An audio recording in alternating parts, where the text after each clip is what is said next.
السلام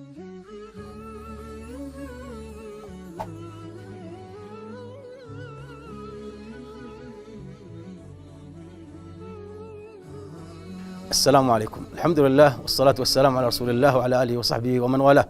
فرض الله على العباد طاعات وأعمال، منها ما هو فرض عيني على كل فرد من أفرادها، ومنه ما هو فرض على الكل، فإن قام به طائفة أغنى عن البقية.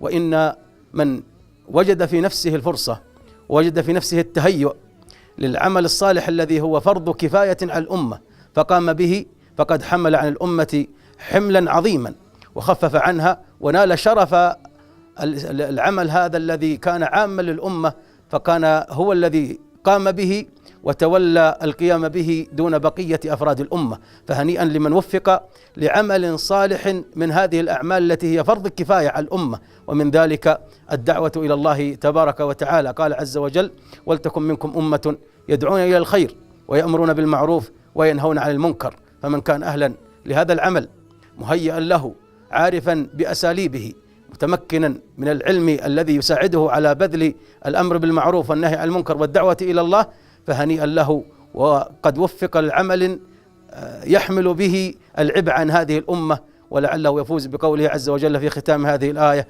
وأولئك هم المفلحون. فما أجدر العبد الذي أهل ووجد في نفسه الجدارة والكفاية في أن يقوم بهذا العمل، أن يعمل هذا العمل ليحمل عن الأمة هذا الحمل وهذا الفرض الذي فرض عليها، وليكن من أولئك المفلحين الموفقين. جعلني الله وإياكم الموفقين المفلحين، وممن يدعون إلى الخير ويأمرون بالمعروف وينهون عن المنكر.